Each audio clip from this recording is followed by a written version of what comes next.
1981 में मैं कोरिया गया, सब संसद सदस्य था। एक बड़े ऊंचे पहाड़ पर एक महात्मा के दर्शन के लिए गए जो 102 वर्ष के थे। उन्होंने जो कपड़े पहने हुए थे वो 300 वर्ष पुराने थे और कई महात्माओं ने वो कपड़े पहने थे। जो मंदिर जिसमें वो ध्यान लगाते थे 600 वर्ष पुराना मंदिर था। बहुत ऊंचे पहाड़ पर गए, बहुत 1 घंटा चढ़ाई के पीछे पहुंचे। हमने कहा कि अब मेरे साथ एक भिक्षु थे, मैंने कहा भिक्षु जी मैं थोड़ा यहाँ विश्राम कर लूँ तब महात्मा जी से बात करेंगे। विश्राम करने बैठे तो दिव्य दृश्य था। जितने भवन पे पानी और बर्फ बहने के प्रणाले थे उन सब पे ओंकार लिखा हुआ था। 250-300 प्रणालों के ऊपर ओंकार लिखा था। मैंने कभी किसी देश में, अपने देश में इतने ओंकार एक साथ लिखे हुए नहीं देखे। अभिभूत हो गया मैं। मन में मेरे आया, मैंने भिक्षु जी से कहा कि मेरे को एक ये प्रणाला मुझे दे दो, कोई गिरा हुआ हो तो वो दे दो। नहीं, कहते को ये नहीं मिल सकता, ये बहुत प्राचीन है, आप बाहर ही नहीं ले जा सकते। उनका अच्छी बात। मैं संसद में था उस समय, तो कोरिया की संसद में ये प्रश्न उठा कि भारत के संसद सदस्य आए हैं, उनकी एक ही मांग है, उनको देनी है। तो वहाँ पर उन्होंने एक व्यक्ति ढूंढा जिसने ओंकार लिखा पड़ा। मैं लाया हूँ दिखाने के लिए। कोरिया की संसद में मुझे ओंकार दिया गया। आप सोच सकते हैं उसका क्या प्रभाव पड़ा। सब कोरिया के जो संसद सदस्य थे जानना चाहते थे ये इतनी क्या बड़ी वस्तु है जो हमारे देश से, भारत से आए हुए व्यक्ति ने जाना चाहते हैं। तो आधा घंटा उनको भाषण दिया, मौन हो गए। कहते आप बाज़ार में जाकर आइए, वहाँ देखिए। बाज़ार देखने गए, वहाँ पर घर के चारों ओर लिखने के लिए नीलकंठ का स्तोत्र था। 200-300 फुट लंबा प्लास्टिक के, जो एक एक अक्षर जो था प्लास्टिक के टुकड़ों पे लिखा हुआ था। तो घर के चारों ओर आप उसको बांध दीजिए जिससे घर में कुशल मंगल रहे। भारत में तो ये कहीं नहीं दिखाई देता। और भी बहुत वस्तुएं देखी। वहाँ पर एक और विशेष बात देखी कि आज से 2000 वर्ष पूर्व वहाँ के राजा ने संकल्प किया कि मैं अपनी रानी भारत से लूँगा, अयोध्या से लूँगा। अयोध्या की वो जो राजकुमारी वहाँ गई थी उसकी समाधि है, वो समाधि देखने गया मैं। तो संसद सदस्य को बहुत पहली बार ये प्रतीत हुआ कि उनके ऊपर संस्कृत का कितना प्रभाव है। हम जहाँ भी भारत से जाते हैं कहीं अपनी उपस्थिति का दर्शन उनको नहीं कराते। अब उनके जो भारत संस्कृत की उपस्थिति है उनके देश में कैसी है ये दिखाने की आवश्यकता है। कोरिया की बहुत बात सुना सकता हूँ, 2-2.5 घंटे सुना सकता हूँ। पुस्तक लिख रहा हूँ मैंने, 500 पृष्ठ लिखे हैं। चीन में आ जाइए। चीन के अंदर 2008 में वर्ल्ड ओलंपिक्स हुए थे। यदि भारत में होते तो सोचते कि वर्ल्ड ओलंपिक्स के लिए कौन सा गीत चुना जाए, तो आर्मी बैंड के साथ कोई ना कोई अंग्रेज़ी गीत चुनते। कई बार ऐसा गीत चुन लेते हैं जो मृत्यु के समय गाया जाता है। आर्मी को पता नहीं होता कि ये कौन सा गीत गाना है। यूरोप में ये बहुत बड़ी बात है। एक बार ये भूल हो चुकी है मध्य प्रदेश में। वहाँ पर नए राज्यपाल आए थे तो उन्होंने ऐसा उल्टा गीत गा दिया। हमारे पिताजी ने कहा क्या कर रहे हो, क्या कर रहे हो? कहते नहीं ये तो आर्मी का बैंड है। मंगलदास पकवासा सोनल मान सिंह के दादा थे, तो उनसे कहा, कहते अच्छा, तो ये भी भूल करते हैं। परंतु वहाँ पर जब चाइना के अंदर शंघाई में वर्ल्ड ओलंपिक्स हुआ, उन्होंने कैसे आरंभ किया? 1000 लड़कियाँ नीलकंठ स्तोत्र गा रही, 1000 लड़कियाँ, एक लगभग ऊंचाई की 1000 लड़कियों का स्वर मार्शल म्यूजिक के साथ, सैनिक संगीत के साथ। सुनने वाली संस्कृत है किस प्रकार से गूंजती है किस प्रकार से हृदयों को आंदोलित करती है। हम लोग संस्कृत को समझते हैं कि धर्म की भाषा है, सूत्र हल्के से गा गए। धर्म के अंदर जब तक गुंजाव नहीं, खड्ग नहीं, वो धर्म कुंठित हो जाता है। तो वहाँ पर वो गाया गया। उसकी फिर आप लोगों को सबको वो सीडी लेकर चाइनीज एम्बेसी से देखना चाहिए दृश्य। 1000 लड़कियाँ संस्कृत का स्तोत्र गा रही हैं। वो चीन के अंदर क्यों गाया जाता है? 6वीं शताब्दी में जब उनका स्वर्णिम युग थांग डायनेस्टी का आरंभ होता है, उस समय भारतीय आचार्य को बुलाया गया कि हमारा वंश जो है, जो 400 वर्ष तक चीन पर राज्य करता रहा, वो स्थिर रहे। भारतीय आचार्य गए तो उन्होंने उनको ये स्तोत्र दिया था। वो स्तोत्र 1400 वर्ष से चीन में गाया जा रहा है। अद्भुत है। और जो उन्होंने अब नया सैनिक संगीत दिया है, लगता है कि संस्कृत का क्या वैभव, संस्कृत का माधुर्य और उसका स्वर, दोनों का मिश्रण एक अद्वितीय भावना को जागृत करता है। चीन के अंदर एक सम्राट छेनलुंग थे। उनकी माँ कोई 60-70 वर्ष की हो गई थी।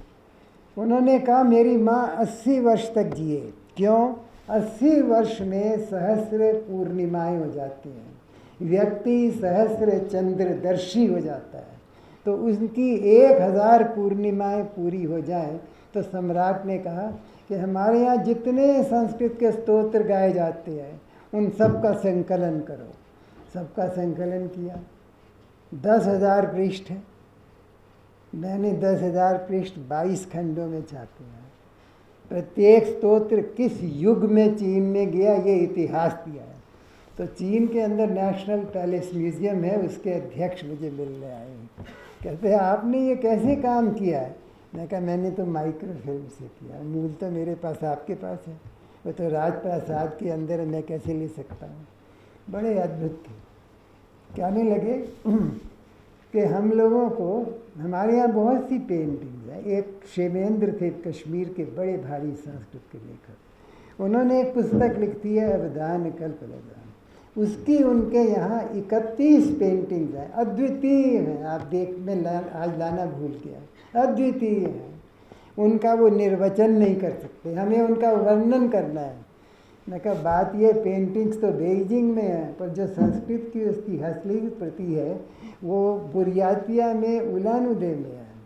तो दोनों को मिलकर वो उसका निर्वचन हो सकेगा। आज तक मुझे तो सफलता हुई नहीं वो उलान उदे से वस्तु लाने की। क्यों? मेरी सरकार को कोई रुचि नहीं इसका। मुझे क्यों रुचि है? चीन को लगता है संस्कृत हमारी धरोहर है। हमने नालंदा बनाने का प्रयास किया। किसने आरंभ किया? हमने नहीं आरंभ किया, सिंगापुर के विदेश मंत्री ने आरंभ किया। पहली बार जब हम पीएमओ में, प्रधानमंत्री कार्यालय में गए, तो मैं सिंगापुर के शिष्टमंडल का सदस्य था। वहाँ पूछते डॉक्टर साहब आप सिंगापुर के कब चले गए? मैं कहा नहीं, मैं नालंदा से आया हूँ। मुझे ये नालंदा का प्रतिनिधि समझते हैं, इसलिए साथ लाए हैं। उस नालंदा के अंदर कुछ नहीं हुआ, कोई वस्तु नहीं पढ़ाई जाती। चीन ने नालंदा बना दी अपनी। उसका नाम क्या रखा? संस्कृत का नाम ब्रह्मलोक रखा। चीनी नाम नहीं रखा। चीनी नाम तो उसका हाइनान कहते हैं इंग्लिश में, आइलैंड, हाइनान आइलैंड। चीनी नाम नहीं, ब्रह्मलोक। जो वहाँ पढ़ने जाता है वो ब्रह्मलोक में पढ़ने जाता है। आप अनुमान कर सकते हैं संस्कृत का कितना आदर है। चीन के अंदर वो जो अभी बहुत से वहाँ पर संस्कृत के ग्रंथ हैं 9वीं 10वीं शताब्दी के। चीन के राष्ट्रपति ने इस शी जिनपिंग नहीं, इनसे जो पहले राष्ट्रपति थे, उन्होंने आदेश दिए कि चीन के गांव-गांव में, नगर नगर में जो भी संस्कृत के ग्रंथ हैं इकट्ठे किए जाएं। उसके साथ सहयोग भारत का नहीं था, ऑस्ट्रिया की वियना यूनिवर्सिटी का सहयोग था। 1000 के लगभग ग्रंथ इकट्ठे हो गए हैं 9वीं 10वीं शताब्दी के। भारत में इतने प्राचीन हस्तलिखित ग्रंथ केवल 2-4 हैं। जैसे ऋग्वेद जो है वो शारदा लिपि में 10वीं शताब्दी का है, महाभारत भी लगभग 10वीं 11वीं शताब्दी का है। परंतु वहाँ तो 1000 संस्कृत के ग्रंथ मिल गए हैं जो इतने प्राचीन हैं। बात होती रहती चीनियों से, चीनी देते तो कुछ है नहीं, मित्र तो है मेरे, आते भी है मेरे पास, क्या आते हैं पूछने के लिए। कहते हैं बुद्ध भगवान के पिता का नाम शुद्धोदन है, चीनी में उसका अनुवाद किया प्रेशस राइस, शुद्ध ओदन। कहते ये नाम का अर्थ क्या बना, इसकी व्याख्या नहीं हमें समझ आ रही। मेरे पास तीसरे चौथे मास चीन से लोग आते हैं अपने शब्दों को समझने के लिए, उनके शब्दों की व्याख्या उनके पास नहीं है। मैं कहा देखो शुद्धोदन जो है वो यदि शुद्ध और ओदन होता तो उसके संधि से शुद्धोदन बनता। ये शुद्धोदन है, शुद्ध और उदन है, जब संधि भी छेद करेंगे तो शुद्ध और उदन होगा। शुद्ध का अर्थ तो प्योर, ठीक है, प्रशस्त नहीं, प्योर। उदन का अर्थ है इरिगेशन। ये ऋग्वेद का शब्द है, ऋग्वेद का, लौकिक संस्कृत का नहीं है, छंदस का शब्द है। इसलिए लोगों को अर्थ ही नहीं समझ आया। लोग ऋग्वेद को समझते हैं कि वो केवल पूजा की पुस्तक है, नहीं, हमारे गौरव का प्रतीक है, गौरव का प्रतीक है। हमारी किसी भी वस्तु की परिभाषा ऋग्वेद के बिना नहीं हो सकती। अग्निम ईडे पुरोहितम। अग्नि कौन सी है? अग्नि आग नहीं है जो आप रसोई में जलाते हैं या यज्ञ में जलाते हैं, अग्नि इधर जलती है, तो वो अग्नि है। केन जुहोति कस्मिन हुयते, प्राणेन जुहोति प्राण एव हुयते। तो अग्नि वो प्राण की अग्नि है। तो चीनियों को मैंने कहा देखो, उदन का अर्थ है इरिगेशन। वो राजा जो अपनी प्रजा को अच्छा पानी देता है खेती के लिए। प्राचीन काल में हम लोग खेती प्रधान देश थे और आज भी 60% जनता जो है वो खेती करके जीती है। तो हमारे यहाँ किस खेती ही एक ऐसा क्षेत्र है जिसके ऊपर इनकम टैक्स नहीं है। आप क्यों? पता है देश को जिस दिन आयकर लग जाएगा खेती पर, खेती नीचे गिरने लगेगी। खेती भारत का जीवन है। तो इसलिए राजा शुद्धोदन थे, उनके भाई अमृतोदन थे। सबका काम था कि राष्ट्र को अच्छी सिंचाई का प्रबंध करें। अब आप बुरियातिया में चलिए, साइबेरिया में चलिए। हम साइबेरिया में गए, आप तो मंगोलिया में थे पांडे जी। वहाँ पर एक बड़ी विशेष बात देखी। वहाँ गए तो वहाँ पर उन लोगों ने वो स्तोत्र गाते हैं अपनी भाषा में, अपनी भाषा में स्तोत्र गाया। पर जो उन्होंने हमें हस्तलिखित ग्रंथ दिया देखने के लिए कि वो क्या गा रहे, मंगोल भाषा में स्तोत्र था। तारा देवी के 21 श्लोकों का स्तोत्र था। उसमें संस्कृत लिखी हुई थी, ऊपर संस्कृत, नीचे मंगोल भाषा। तो कहते हम लोग सुनना चाहते हैं संस्कृत कैसे बोल सुनाई देती है। हमने तो कभी संस्कृत सुनी नहीं, भारतीय से गाई हुई। मेरी पत्नी मेरे साथ थी, मैंने कहा गाओगी? गाई। आधा घंटा उन्होंने बड़े अपने ढंग से संगीत किया, बड़ी ओजस्विता के साथ। मंगोल लोगों को लगा कि भारतीय तो हमसे भी अधिक ओजस्वी, बड़ी ओजस्विता के साथ। हम लोग संस्कृत को धीरे से नहीं बोलते, धीरे से गाते नहीं। संस्कृत के अंदर प्राण है, वो राष्ट्र का प्राण है। उसको यदि प्राण में स्वर से नहीं गाएंगे तो वो संस्कृत नहीं। यहाँ संस्कृत और संस्कृति लिखा है, मैं इसको त्रिवेणी मानता हूँ, संस्कार, संस्कृत और संस्कृति। संस्कार जो है वो मूल मंत्र है संस्कृत का। संस्कृति उसका दृश्य रूप है, कहीं नाटक है, कहीं स्थापत्य है, कहीं मूर्ति है। यस्यास्ति मूर्तिस्त्रिमूर्तिम तमहम भजे।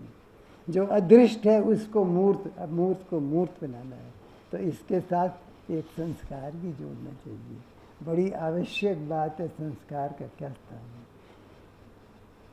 अभी एक कंबोडिया से लड़की आई, कहती हमारी भाषा में संस्कृत के बड़े शब्द हैं। मैंने संस्कृत पढ़नी है, 2-3 वर्ष पहले की बात है। पटना में एक बड़े अच्छे व्यक्ति हैं, वो सारा दिन अपने विद्यार्थियों को घर में रखते हैं, मुझे नाम भूल गया। मैं कहा उनके घर चली जाओ तुम, संस्कृत बोलना। संस्कृति तुम्हें सुनाई देगी, संस्कृति बोलोगी। वो आपको अपने देश कंबोडिया लौट गई। वहाँ पर लोगों को संस्कृत पढ़ाती है, बच्चों को गांव-गांव में जा कर। आप समझते हैं कितना प्रेम है उनके यहाँ। राजा जो है वो चाय नहीं पीता, चाय को कंबोडिया की भाषा में सुधा कहते हैं। राजा की शब्दावली जो है वो सामान्य कंबोज भाषा से अलग है, उसके अंदर सब संस्कृत के शब्द हैं। किसी ने इस पे काम नहीं किया कि ऑनरिफिक लैंग्वेज क्या है और लोक भाषा क्या है और राजभाषा क्या है। हमारे यहाँ हिंदी राजभाषा तो बन गई, पर उसके ऊपर सम्राट भाषा अंग्रेजी ही रह गई। वो राजभाषा ही रह गई, सम्राट भाषा नहीं बनी राष्ट्र की। क्यों नहीं बनी? संस्कारहीन है राष्ट्र। उसके लिए भाषा केवल एक संक्रमण का तंत्र है। हमारे लिए भाषा जो है वो संस्कार का भाग है। इसका उदाहरण देना चाहता हूँ, समाप्त करूँगा। चीन के अंदर मृत्यु के लिए और 4 के अंक के लिए शी शब्द है। अंधविश्वास की बात कह रहा हूँ। चीन के अंदर कंप्यूटर लगा दिए हैं कि गाड़ी के ऊपर 4 की संख्या ना आए, क्योंकि वो मृत्यु का द्योतक है। भाषा का कितना बड़ा स्थान है, कितना बड़ा स्थान है। कभी सोच सकते हैं भारत में हो सकता है? हो ही नहीं सकता।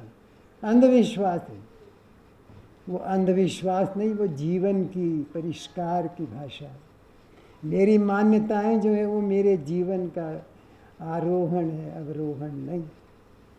संस्कार को ऊपर जाना चाहिए। उद्यानम ते पुरुष, तुमने ऊपर चढ़ना है। चीन में एक एक अंग्रेजी का शब्द बाहर निकाल दिया। एक मेरे यहाँ प्रोफेसर आए, कहते लोग यहाँ पूछते हैं तुम लोग चीन के अंदर किस भाषा में पढ़ाते हो? वो कहते हैं हमने सब अंग्रेजी के शब्द निकाल दिए, सबके लिए चीनी शब्द है, चीनी भाषा में पढ़ाते। अच्छा, प्रोफेसर कहते हैं आश्चर्य की क्या बात है? शब्द बनाने, कहता है हम चीनी प्राध्यापक बोले शब्द बनाने हमें किसने सिखाए? भारत ने सिखाए। जब संस्कृत के ग्रंथों का चीन में 2री शताब्दी में अनुवाद आरंभ हुआ, तो प्रश्न उठा कि संस्कृत की जो एक दर्शन की भाषा है उसको चीनी में प्रकट कैसे किया जाए। तो उस समय शब्द निर्माण की समस्या उठी। चीनी में तो अक्षर, एक अक्षर होता है, कैरेक्टर, इडियोग्राम कहते हैं इंग्लिश में। एक विचार के लिए एक अक्षर है, उच्चारण नहीं है। तो उसके लिए हम लोगों ने अक्षर बनाने की परंपरा चलाई। तो कहते आपने हम लोगों को सिखाया कि शब्द कैसे बनाए जाते हैं और आप आज शब्द नहीं बना सकते आधुनिक भाषाओं के लिए। मैं कहा बात तो ठीक है, मुझे आपसे क्षमा मांगनी पड़ेगी देश की ओर से। हमने आपको सिखा दिया और हम भूल गए। तो संस्कृत जो है किसी भी देश में जाएंगे, मेरे पास भी एक ऑक्सफोर्ड से प्रोफेसर आए थे टॉमसन, बहुत बात हुई। कहते मैं काम कर रहा हूँ मांडूक्य उपनिषद की, अच्छी कि याज्ञवल्क भाष्य कोई सुना रहे थे। मैं कहा याज्ञवल्क का क्या अर्थ है, कभी पता नहीं लगा। कहते आप मोनियर विलियम्स मत देखना। मैं क्या देखे हैं? शब्द कल्पद्रुम देखे। क्यों? शब्द कल्पद्रुम के अंदर शब्द की आत्मा, उसकी चेतना दिखाई देती, चेतना। मोनियर विलियम्स में अर्थ दिखाई देता है। कई बार मोनियर विलियम्स ने अधिक शब्द प्रयोग कर दिए, क्योंकि वो जर्मन का जो पीटर्सबर्ग वेटर बुक है उसका अनुवाद कर रहा है, उसका संस्कृत में अर्थ लागू नहीं होता वो। तो मैं तो पीटर्सबर्ग वेटर बुक जर्मन का कोश देखना पड़ा। तो मैंने कहा फिर क्या करें, अब शब्द कल्पद्रुम कहाँ से लाएं? मतलब मेरे घर में है, इतना मोटा है। कहते नहीं मेरे कंप्यूटर में उनके था, वो लैपटॉप में शब्द कल्पद्रुम निकाला, उसमें धातु वल्क निकाला। मैं कहा धातु पाठ में वल्क की क्या परिभाषा दे रखी, ये कैसे देखें? पाणिनि का धातु पाठ उनके लैपटॉप के ऊपर था है। अर्थ का वल्क परिभाषण है, भाषण नहीं, परिभाषा करने के लिए, उसका दर्शन बताने के लिए। मांडूक्य उपनिषद का दर्शन क्या बताने के लिए। एक ऑक्सफोर्ड का प्रोफेसर, उसके लैपटॉप में ये सब कुछ चढ़ा हुआ है। ऐसा भारतीय मैंने नहीं देखा, कम से कम मेरे संपर्क में नहीं आया।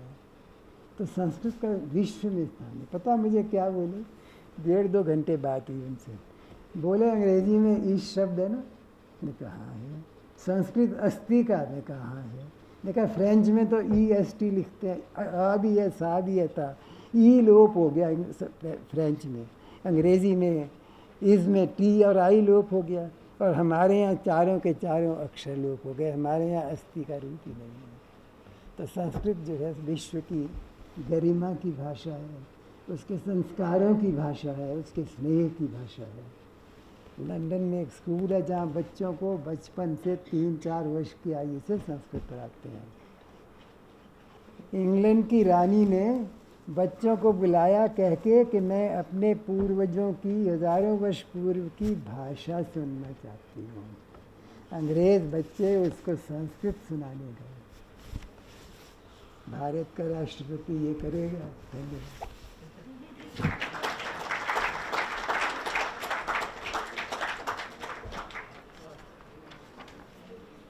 मुख्य अतिथि जी का बहुत बहुत आभार। आप समझ गए होंगे कि संस्कृत ग्रंथ के उद्घाटन के लिए, पुरस्कार वितरण के लिए उनको मुख्य अतिथि इसलिए चुना गया, वो राष्ट्रीय ख्याति से अंतर्राष्ट्र तक इसको ले जाएं।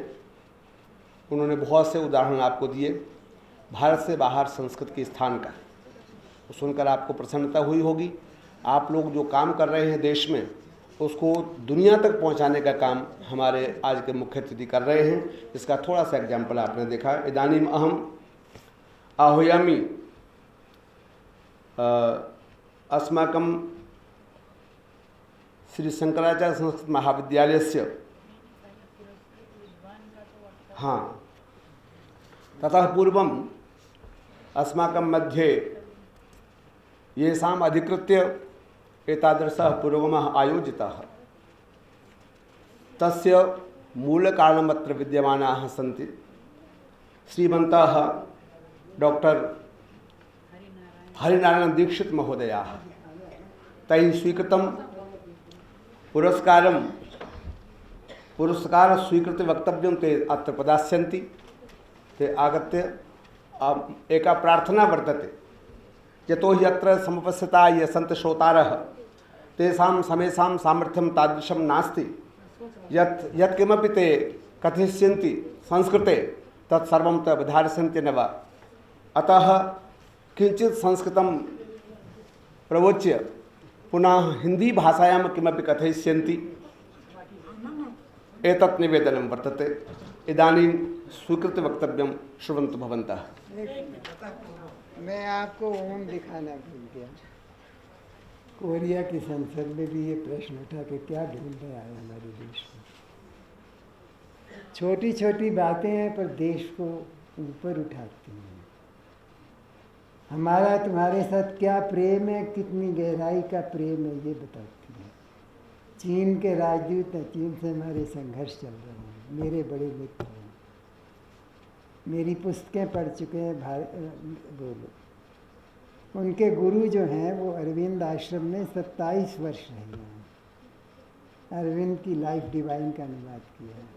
मैंने कहा इसकी गोष्ठी करो, गोष्ठी की। उनका मन ही परिवर्तन हो गया छोटी सी बात से। मैंने ये नहीं कहा भारतीय आचार्य की गोष्ठी करो, उनके गुरु जी की गोष्ठी करो। उनकी पत्नी क्या पढ़ी है, वो भी यहाँ दिल्ली विश्वविद्यालय में पढ़ी है। पुस्तक लिखी है नागार्जुन एंड सांख्य। हम लोग इन बातों का, संस्कृत का अपने संबंधों को विकसित करने के लिए प्रयोग नहीं कर रहे। प्रत्येक देश में हम लोगों का कोई ना कोई संस्कार का बीज पड़ा हुआ है। तो केवल आपको ओम दिखाना चाहिए।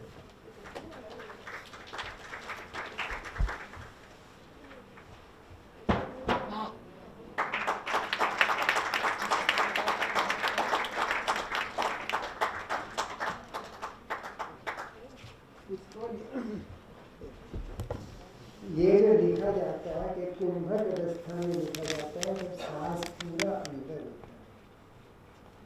इसके लिए लिखने वाले को कम से कम 2-4 बार प्राणायाम करना पड़ता है, अपने को अभ्यास कराना पड़ता है कि लिखते समय श्वास नहीं रहे, श्वास अंदर है, कुंभक अवस्था में।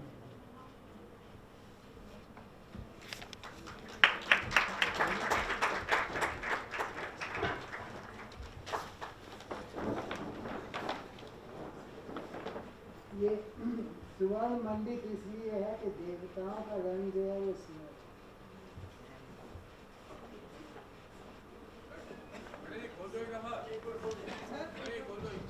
एक बार फोटो लेना चाहते हैं, आप साइड पे खड़े हो जाए। नहीं सर आप छोड़ हाँ साइड में खड़े हो जाए, आपका भी साथ साथ आना चाहिए।